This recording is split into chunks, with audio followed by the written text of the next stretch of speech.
जाना पड़ेगा और वहीं गुजरात में, तमिलनाडु, दिल्ली, बॉम्बे की फैक्ट्रियों में जाकर जो नरक का जिंदगी लोग जी रहे हैं उसी में फिर से उनको अपनी जिंदगी शुरू करनी पड़ेगी। लेकिन अगर लोगों ने यहाँ जो बात पिछले 3 साल में बताई गई है, अगर लोगों ने यहाँ पर बदलाव किया, जन स्वराज की व्यवस्था बनी, तो जो बच्चे भी लौट कर आए हैं, जो युवा साथी भी लौट कर आए हैं, उनको वापस जाने की जरूरत नहीं है।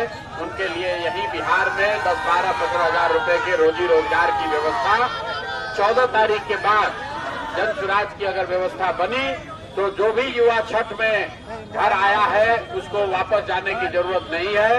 उन सारे युवाओं से अपील कर रहे हैं कि आप अभी कहीं वापस मत जाइए, चुनाव के तक यहाँ रहिए। जैसे प्रशांत किशोर ने गली गली गांव जाकर लोगों को बताया, समझाया है, आप भी अपने गांव में प्रशांत किशोर बनिए।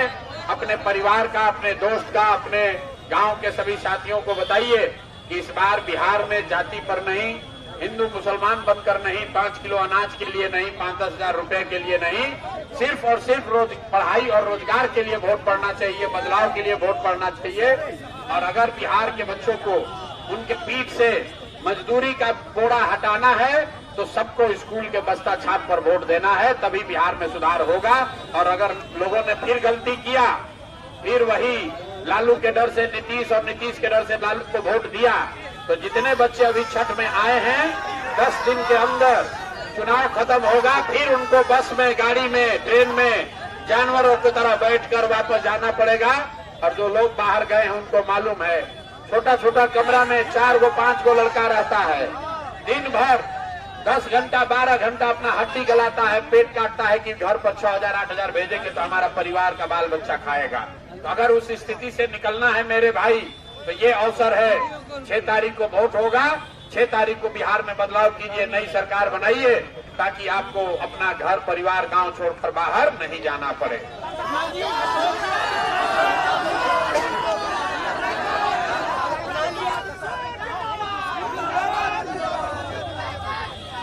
योगी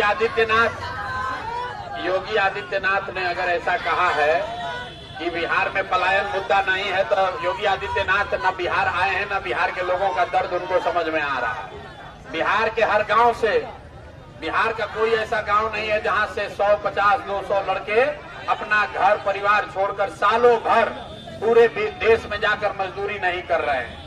तो योगी आदित्यनाथ अगर कह रहे हैं कि बिहार से पलायन नहीं हो रहा है, तो बिहार का एक आदमी भी उससे सहमत नहीं होगा। योगी आदित्यनाथ खाली हिंदू मुसलमान उनको करना है। यूपी में तरक्की हो रहा है और बिहार हम लोग पीछे जा रहे हैं, तो लोग मजा ले रहा है। दूसरी बात समझिए, ये दूसरे राज्य से जो लोग नेता आते हैं, अमित शाह बोले कि बिहार में फैक्ट्री नहीं लग सकता है क्योंकि बिहार में जमीन नहीं है। तो मेरे भाई, ये लोग चाहते हैं कि फैक्ट्री लगे गुजरात में, अब बिहार का बच्चा जाकर गुजरात में 10-12 हजार में मजदूरी करता रहे। गुजरात का आदमी बनेगा फैक्ट्री में मालिक, अब बिहार का बच्चा बनेगा फैक्ट्री में मजदूर। तो बिहार के लोगों को तय करना है कि भैया आपको गुजरात में फैक्ट्री चाहिए कि आलमनगर, मधेपुरा बिहार में फैक्ट्री चाहिए। तो बिहार में फैक्ट्री चाहिए तो सब लोग जगिए और इस बार लालू, नीतीश को, मोदी को यहाँ से किनारे कीजिए, नई व्यवस्था बनाइए, तभी बिहार में रोजगार होगा, पलायन बंद होगा। जन स्वराज ने 100 वादा नहीं किया है, लेकिन एक वादा पक्का किया है कि जन स्वराज का व्यवस्था बना, पलायन बंद, यहाँ से कोई आदमी बाहर 10-12 हजार के लिए मजदूरी करने नहीं जाएगा।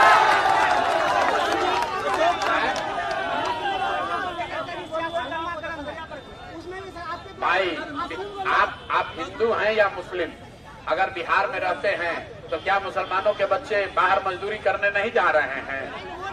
मुसलमान लोग को सुनिए, मुसलमानों को जब राशन कार्ड बना उनसे 2-2.5 हजार घूस नहीं लिया। तो जो जितना मुस्लिम पीड़ित है उतना हिंदू पीड़ित है। हम लोग हिंदू मुसलमान करके बांटिए मत। बिहार में जो गरीब है वो सब आदमी परेशान है और वो परेशानी का जड़ है लालू, नीतीश। इनको हटाइए, नई व्यवस्था बनाइए, बदलाव जरूरी है। अगर रोटी को भी नहीं पलटिएगा तो रोटी भी जल जाएगा। यहाँ 25 वर्ष से एक नेता बैठा हुआ है, इसको हटाना है कि नहीं हटाना है? लोगों से पूछिए, सबको बदलाव चाहिए कि नहीं चाहिए? भाई, बदलाव चाहिए ना?